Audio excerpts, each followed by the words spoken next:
I'd like to welcome you, first of all. Thanks for coming. It's a faithful group. It seems we get to know each other's faces from repeated talks, and that's good. And God willing, we'll have more and more as the talks go on throughout the fall. Today's talk will go in two parts, two short parts. We'll have question and answer at the end of each, and we'll have a break in the middle. Today's talk is entitled, Do Not Cause These Little Ones to Stumble. And it applies, when the name of the talk was conceived, it was sort of directed more to parents, but really it applies to anyone who has to deal with someone who's younger or someone who's dependent on them. It doesn't even matter if they're children. If they're dependent on you, then they are one of God's little ones, and we shouldn't cause them to stumble. The Lord says in the Holy Scriptures that His strength is made perfect in weakness, and so today I'm suffering from sort of a cold or a flu or something, and I have some weakness, so this talk will be perfect. It'll be the best talk you've ever heard, if you can hear it. If you can't hear it, I apologize. I might not be as energetic as I usually am. In the name of the Father, and of the Son, and of the Holy Spirit. Amen. The title of this talk, Do Not Cause These Little Ones to Stumble, is taken, of course, from the Gospel of St. Mark, but it's a shortened version of what the Gospel says. It's actually a little bit more positive and optimistic. You can't have a name of a talk trying to draw people in with something that has the wrath of God in it, right? It doesn't intend to draw people in like a magnet. But of course, the whole Scripture that refers to this is a little more serious. It says, whoever causes one of these little ones who believe in me to sin or to stumble, depending on the translation you read, it would be better for him if a great millstone were hung around his neck and he were thrown into the sea. That doesn't pack them in, does it? That doesn't fill a room with people who want to hear about how they're going to be drowned in the sea. But what's the context of that? If we know we are misleading young people, if we are causing primarily young people to stumble or to sin, either other people's children or our own, it would be better for us to be dead rather than doing so. To be dead. Why? Because the fathers say there's at least a hope we can be saved if we're dead, because we won't be sinning. But if we're alive and ourselves falling into the sin of drawing others weaker than ourselves into sin, we sin doubly and we actually lose our souls. This is why it is, like the Psalm says, it's better for us to have, sort of the Old Testament says, it's better for us to live the righteous man is better off because he lives a short time. And he uses the short life he has in a righteous way. So just because we have the opportunity to live doesn't mean we're going to use it well. We should be very sober-minded about this, because the Scriptures tell us that we'd be sooner to die early than to use our lives to fall into sin or especially cause others to do so as well. Why? The stakes are simply so high. The stakes are so high that we cause others to stumble, especially those who are, come on in, have a seat, cause others who are vulnerable, who might be looking to us as an example.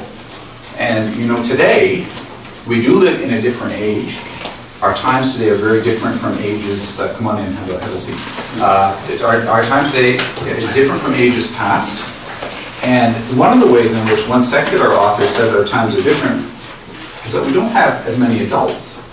That's not a demographic statement, because we still have plenty of older people compared to the younger people.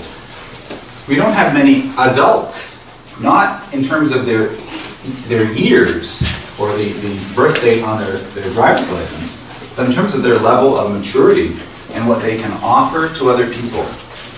One elder says that the determining factor, I'm paraphrasing here, the determining factor as to whether you are an adult is whether or not you can take care of other people. If you can take care of other people when you're 10 years old, you're an adult.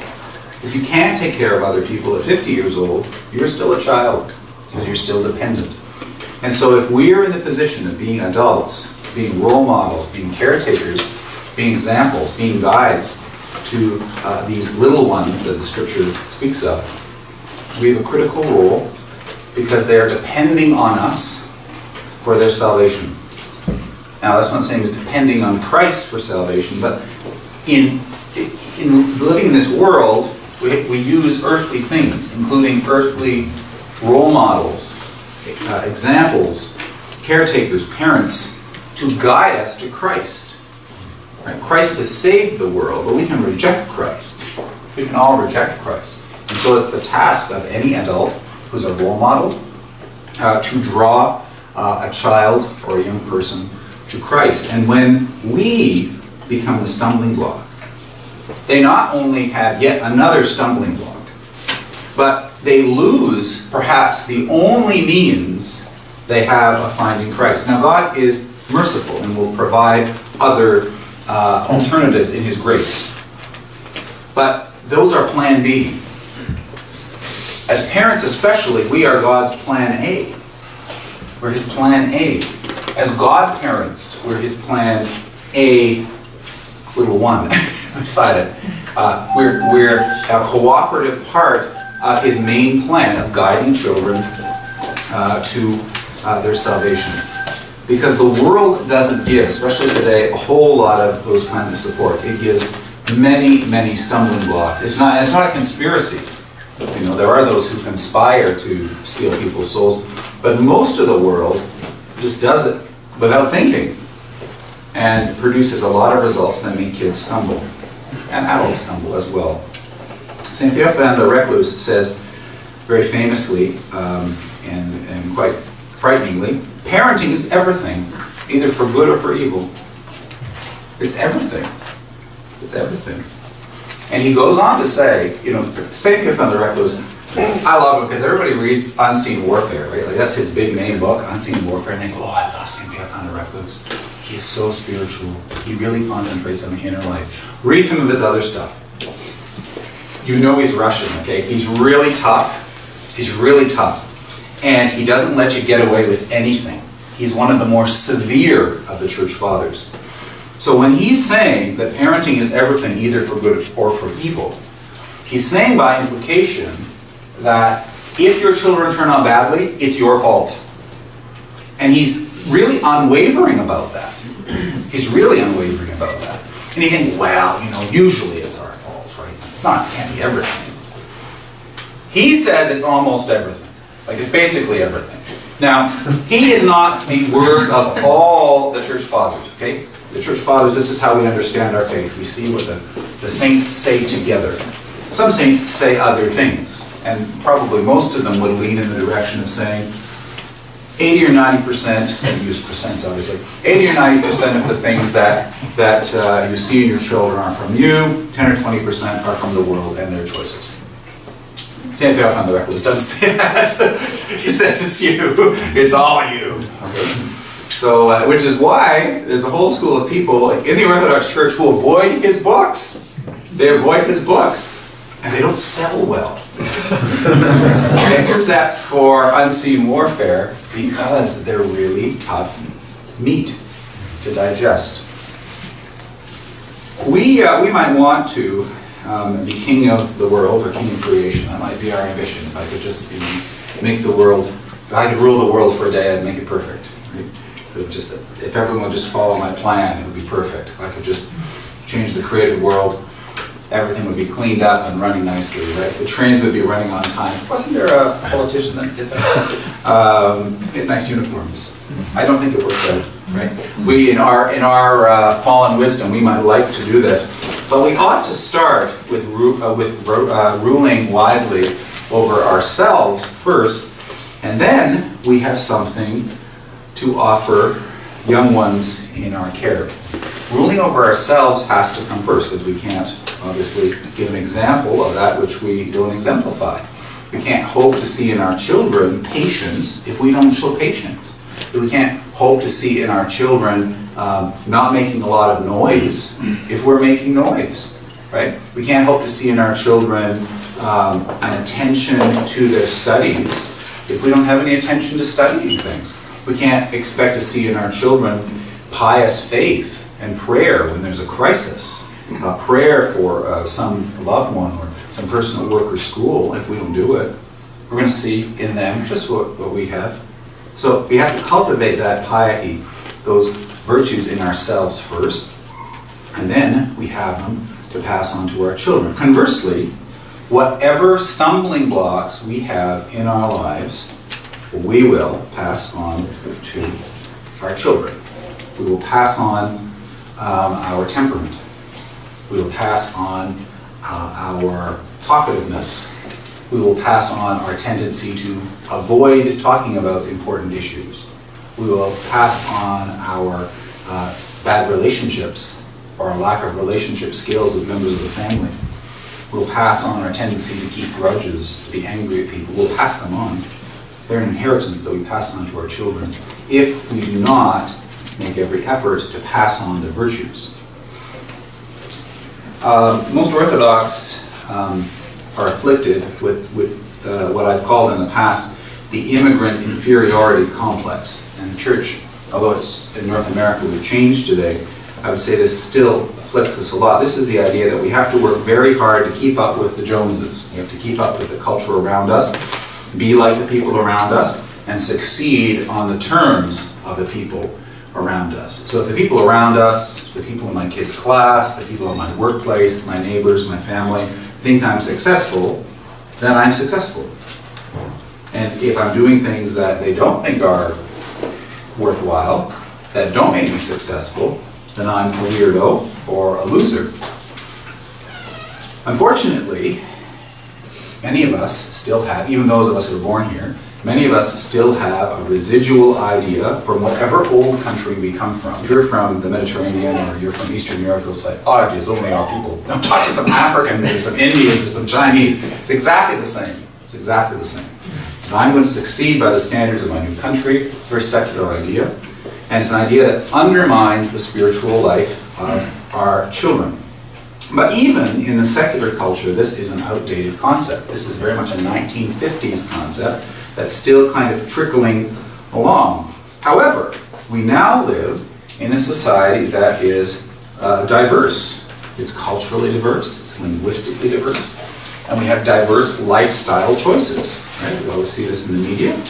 We see it promoted in schools. We see parades promoting the idea of diverse lifestyle choices. And I would submit to you that Orthodox Christianity is not a religion, or simply the right religion, or the fullness of Christianity alone. It is in fact a radical lifestyle choice. We're making a lifestyle choice. And it's being offered to those who live in a very conventional and conforming age and world. So we, in deciding if we're going to be stumbling blocks to those in our care, have to decide if we are making a radical lifestyle choice, or if we're just going along with the crowd. There's a great quote from, I think it was Chesterton, who said, a dead thing can only go with the tide. It takes a living thing to go against it. Right? And he was speaking spiritually. It's a good analogy in a secular sense, but he was speaking spiritually, that we have to have life in us to resist going with the flow of society. Even in a Christian society, right? We sometimes have this ideal picture of Christian societies, Holy Russia or Byzantium, and everyone was just walking down the street, taking the sign of the cross, they had their prayer ropes out, and they were all very pious people, singing every priest, bless me, Father, bless me, forgive me, brothers and sisters, venerating every icon they saw, never committing a sin of gossip, going to all the services. Of course it wasn't like that. Of course it wasn't like that. There were the pious, there were those who were struggling, the righteous, you could say, struggling to be faithful, and then those who rejected the gospel. But the proportions were different, right? You had more towards the faithful end of the spectrum. Now, of course, we don't, but we do live in this world that says we respect diversity. And I would say, as parents, we should really play that with our kids. We should play that as our, I was going to use a chess analogy, but I don't play chess. So if you play chess, think of an analogy and tell me later. We should use cards. We should use that as our ace in the hole. There's one. I don't play cards either, but it's an old expression, right? As our ace, right? That we want to respect diversity, and that means being tolerant of people we don't disagree with, or that we don't agree with. And so we should encourage our children to also live within that diversity, which means being strong in who they are, not being ashamed of it, and being a little pushy, demanding that others respect it too. Demanding. Now, we may well in the future, and in certain parts of the world already, experience persecution. And that's bound to happen. But when you read some of the early church fathers, they didn't immediately, on their way to martyrdom, they didn't immediately become humble, apologetic victims. They had some gusto.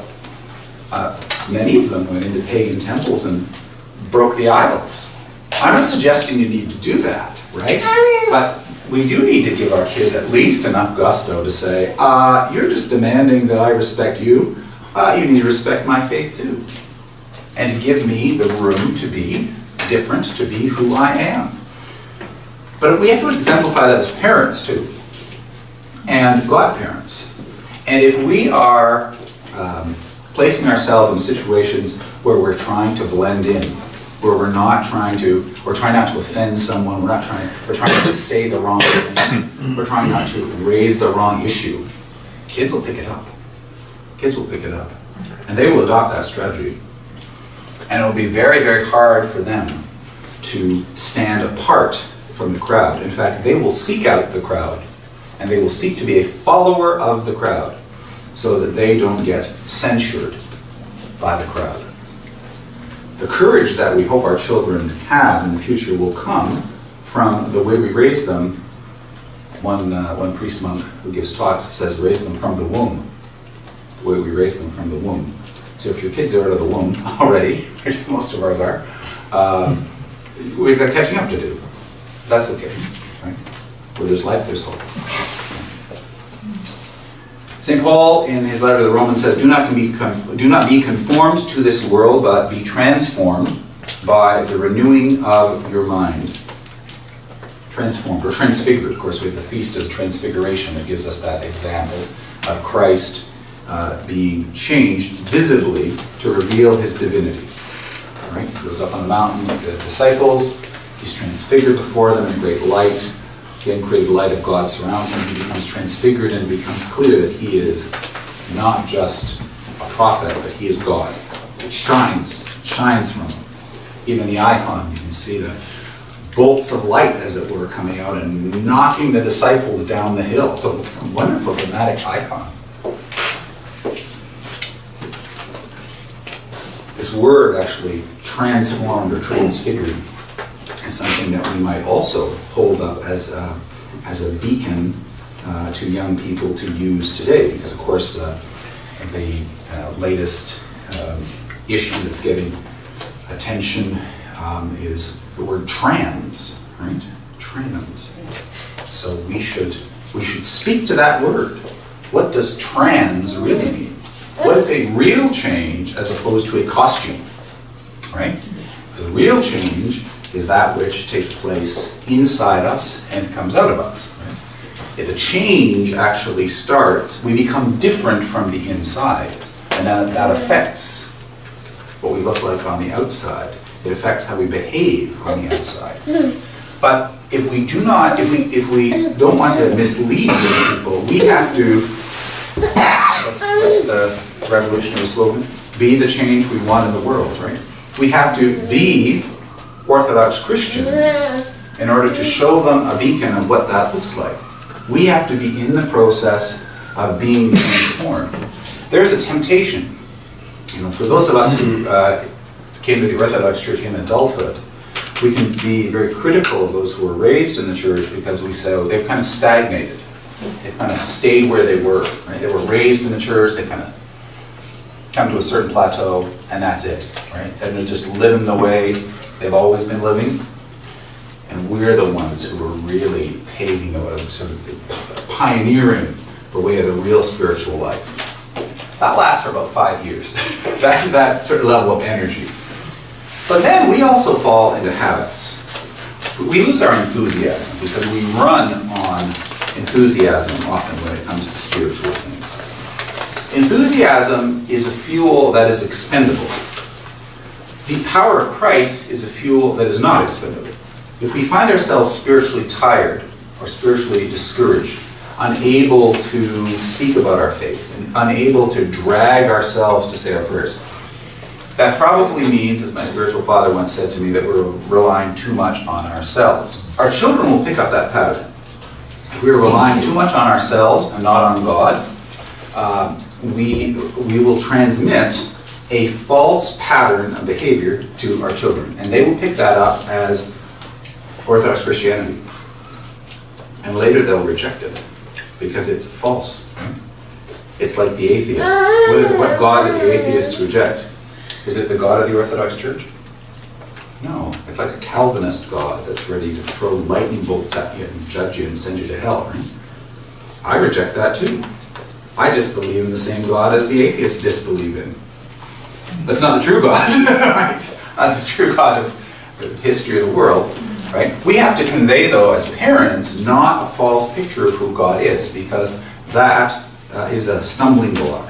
And it's a very easy stumbling block, because children take their reference point in an absolute way from parents, and if godparents or aunts and uncles have a role in their household, or grandparents, they'll take it from them as well. But their view of who God is, what truth is, what the church is, they will take from their parents. And if that view is distorted, we are already sending them down a road, either to practicing the faith in an artificial or false way that makes them stagnate, or rejecting a false faith and turning away from the true God. That's very dangerous. We don't want to set up our kids to fall in that way. These words from St. Paul in his letter to the Romans remind us, we cause others around us, especially the most vulnerable, to stumble when we are not transformed by the renewing of our minds. We have to be constantly reaching for holiness more than we have already, by God's mercy, received. When we have a problem, in addition to doing whatever we want to do to try to solve it, we must first go and plead with God. When someone's sick, we should visit them and pray with them and ask others, especially priests, to commemorate them at the liturgy if that's possible. Right? We should flee to God first. Children see that example. We should behave like Christians. When someone's sick, we should try to visit them in the hospital. Well, the priest's doing that, and I pay him, so he does it for me. No, actually, no. To be a Christian means to show compassion to others. Compassion to others. That doesn't mean to be a pushover, but it does mean doing what you can to show Christian love. And it's a very good idea. It's a very good idea to take children with you, even when they're young. If you're going to the funeral home to visit someone, or to a funeral, if you're going to see someone in hospital who's very sick or even dying, if you have to visit someone who's poor, who's in an impoverished state, and take them something to help them. As long as safety isn't an issue, take your children. Take your children. Because they will see how this is done. It will become normal for them. It will become normal for them when they see you giving some money to someone who asks for it in the street, and you speak with the person. You ask the person's name, and you say, I'll pray for that person. Then they see you go home and write it on your list of people to pray for. They will see that. That will become normal for them. So what often happens is, if we do this, we either isolate our children from it so they don't see it, or we don't do it at all. We don't provide that example for our children. And I found it very strange in a number of cases that Orthodox Christians in this civilization, in the West, have been so influenced by Protestant thinking that we believe we should keep children away from death. We should keep them away from death. That's an excellent strategy to ensure that they're terrified of death. Excellent strategy. That'll implant faith in them. That'll implant in them a bizarre paranoia that makes them anxious every time the topic comes up. They'll want to avoid going to hospitals. They'll be afraid if the doctor says, well, you need to go and have surgery. I'm going to die! And they won't turn to God, they'll turn to panic.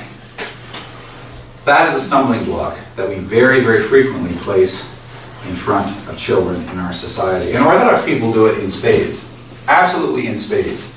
You'll go to a funeral home for some prayers, and there is no one in the room under 20. Well, we wanted to shelter the children from it. Well, it's their grandmother. Well, we don't want them to cry. You don't want them to cry? Well, what do you want them to do? Think grandma's just floated away onto a cloud? She's in a better place, honey. Well, the kid doesn't know that. The kid doesn't know anything about the dynamic of death. The kid doesn't know that you can pray for the soul of this person that's died. They don't know what death looks like and feels like. They can't touch the hand of this person that they love. That's what we have to transmit to them. And too often, I would say in the majority of cases in Orthodox communities, children are sheltered from that. It's a very bad example. We must start, as we said, with diagnosing that which is needful in ourselves, because wherever we fail to do this, we will pass on our spiritual sickness to those in our care, especially our children. If we have anger, we will pass on anger.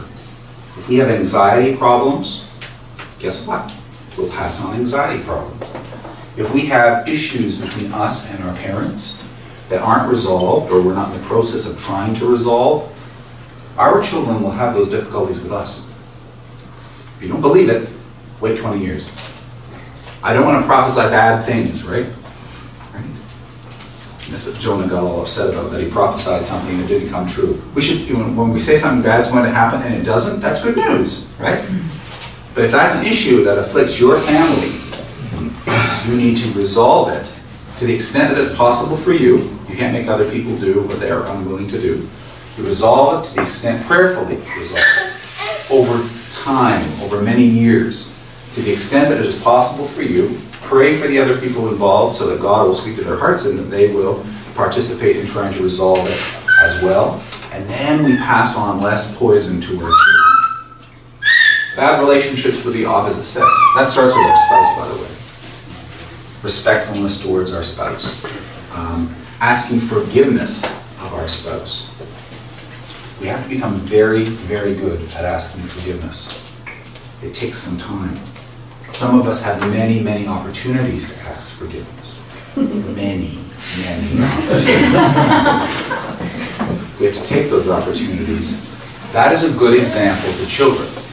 Now, we may not feel particularly sorry in a given moment. That will have to grow over time. But asking forgiveness is not about how you feel. Your feelings may move in that direction over time. But you start with just doing it. Just doing it. That's a critical example for children. And it also builds a good marital relationship. If children see that marriage, first of all, they're going to see that marriage isn't about sunshine and roses. Right? This is why little boys are afraid of little girls. Because they think little girls want to kiss me and want to play with flowers or something, and I don't want that, and I just want to stay away from little girls, right? And then they get older and they think, oh no, relationships with the opposite sex are wonderful because they're about romance, right? And then, over time, especially once one gets married, one has to deal with the realities of married life, which may include those things, but also includes the ups and downs of just living our lives. If children see this as a disaster, that will make them stumble. And we have a generation now, in their 20s, where you have a huge proportion who say, I never want to get married. What civilization in human history says this? This is really sick. I never want to have children.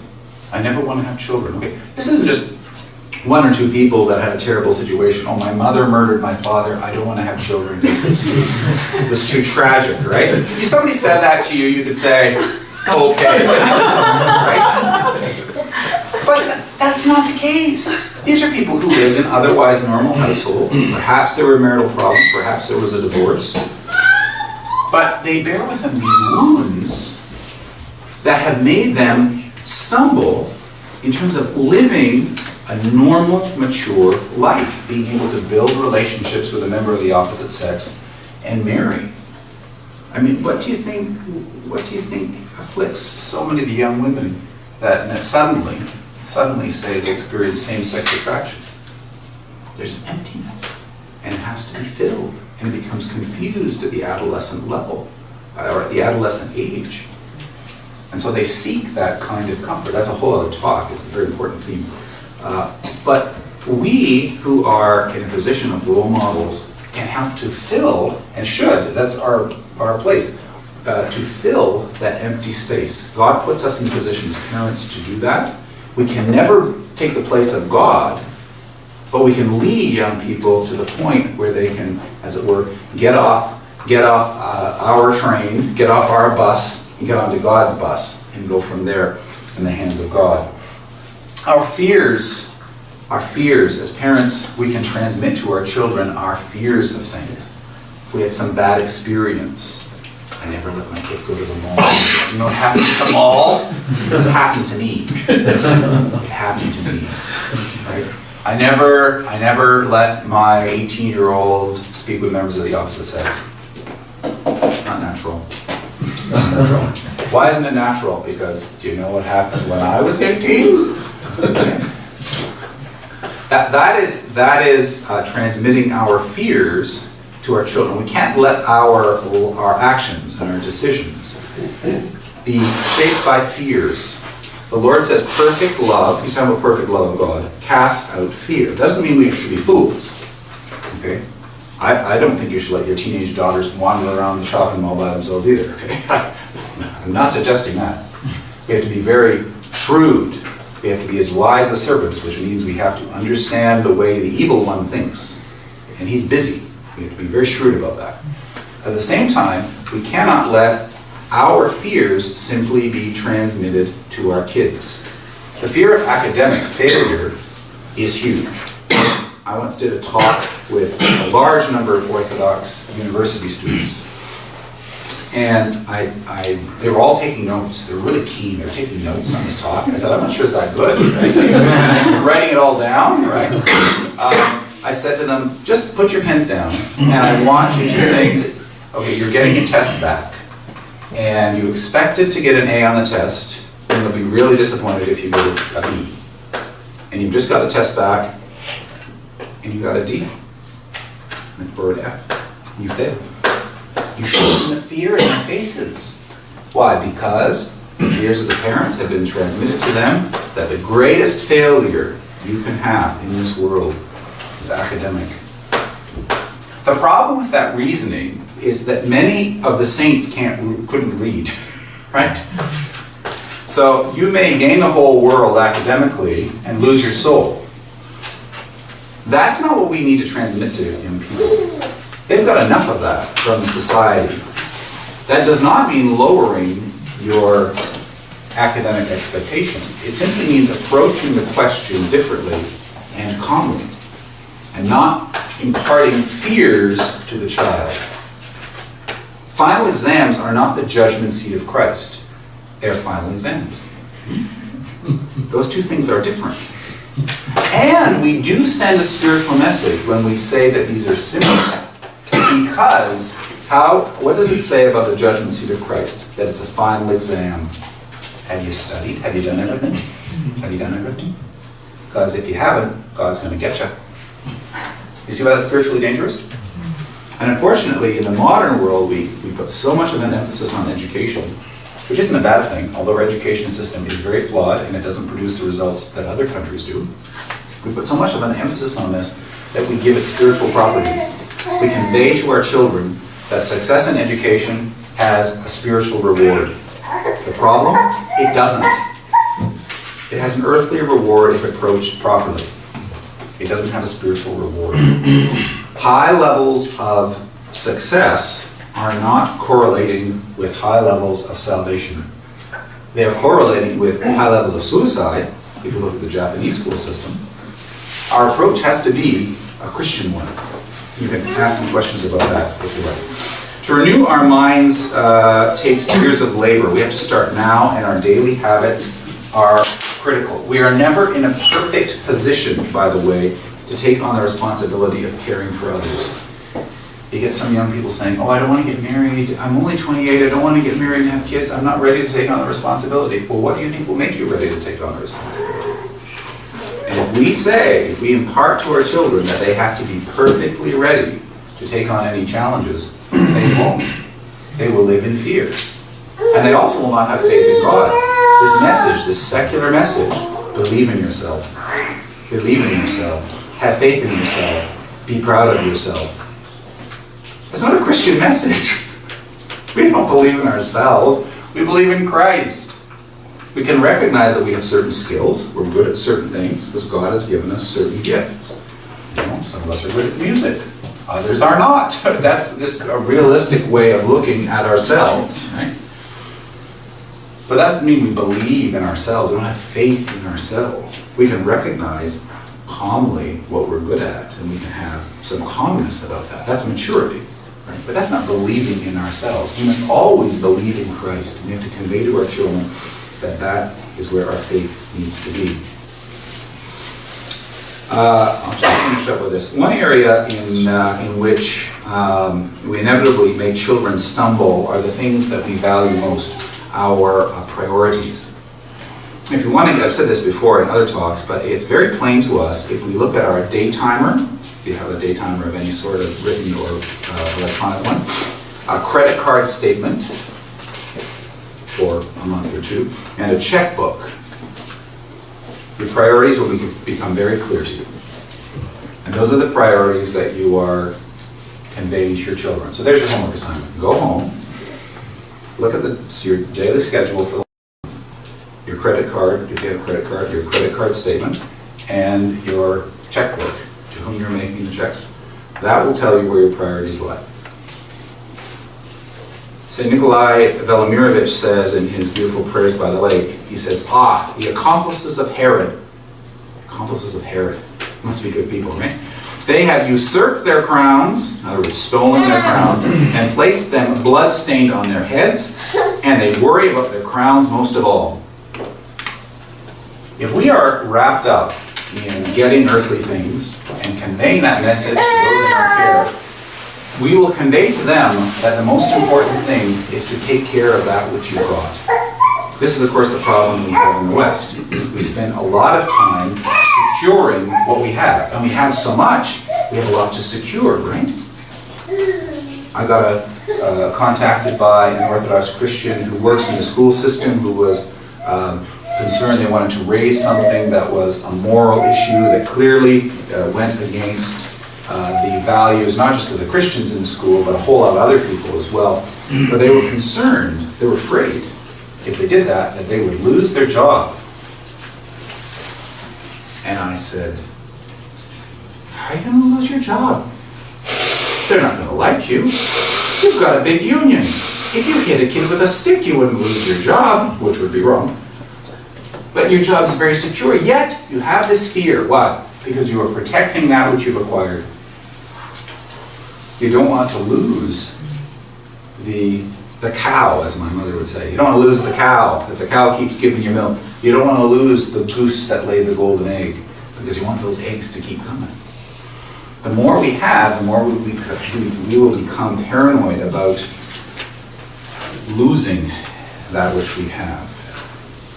If we show and tell our kids that long hours at the office or the family business are more important than going to our friend's funeral or visiting the sick or celebrating feast days, taking a day off to spend, or half a day off to spend at church, or at least going to Vespers in the evening the night before, that's the message that we will convey to them, and that will become a stumbling block to them.